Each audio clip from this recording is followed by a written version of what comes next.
আমার প্রিয় ভাইয়েরা, বিপদে পড়লে বিশ্বনবী আরো একটা দোয়া পড়তেন, লা ইলাহা ইল্লাল্লাহুল আযীমুল হালিম, লা ইলাহা ইল্লাল্লাহু রাব্বুল আরশিল আযীম, লা ইলাহা ইল্লাল্লাহু রাব্বুস সামাওয়াতি ওয়াল আরদি ওয়া রাব্বুল আরশিল কারীম।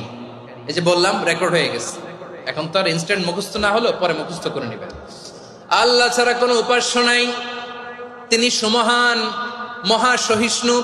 আল্লাহ ছাড়া কোনো উপাস্য নাই, তিনি সুমহান, আরশের অধিপতি। আল্লাহ ছাড়া কোনো উপাস্য নাই, তিনি আকাশের মালিক, জমিনের মালিক, তিনি সুবিশাল আরশের অধিপতি। সুবহানাল্লাহ পড়েন। এই দোয়াটা কেউ যদি পড়ে যদি এর ওসিলা করে দোয়া করে, তাকে বিপদ থেকে মুক্তি দেয় কে? মনে থাকবে আপনাদের? তাহলে বিপদের প্রথম ধাক্কায় কি যেন পড়তে হয়? ইন্না লিল্লাহ। তারপরে কি বলে আল্লাহর কাছে নিজেকে সঁপে দিতে হয়? দেয়ালে পিঠ থেকে গেলে লা ইলাহা ইল্লা আনতা সুবহানাকা ইন্নী কুনতু মিনাজ জালিমিন।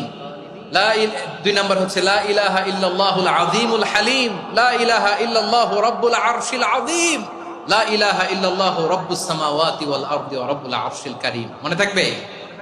ইনশাআল্লাহ বলেন সবাই, আওয়াজ করে সবাই ইনশাআল্লাহ। অনেক সময় এমন হয়, হঠাৎ বিপদের সম্মুখীন হই আমরা, রেডি হয়ে বের হয়েছে অফিসে, হঠাৎ অ্যাক্সিডেন্টে পড়ে যাই, হঠাৎ পেটের ব্যথায় অজ্ঞান, এরকম হয় না? আপনাদের হয় না? বিষ্ণু ইসলাম বলেন, আকস্মিক দুর্ঘটনার বিপদ থেকে যদি কেউ বাঁচতে চায়, সকাল সন্ধ্যা যেন প্রত্যেকে এই দোয়াটা পড়ে। সকালে যদি 3 বার পড়ে, সন্ধ্যা পর্যন্ত হঠাৎ বিপদ থেকে সে রক্ষা পাবে।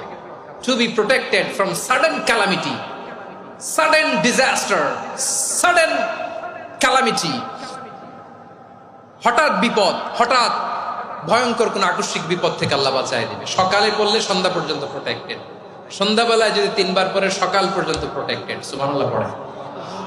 দোয়াটা কি? দোয়াটা হচ্ছে বিসমিল্লাহিল্লাযী লা ইয়াদুররু মা ইসমিহি শাইউন ফিল আরদি ওয়ালা ফিস সামাই ওয়া হুয়াস সামিউল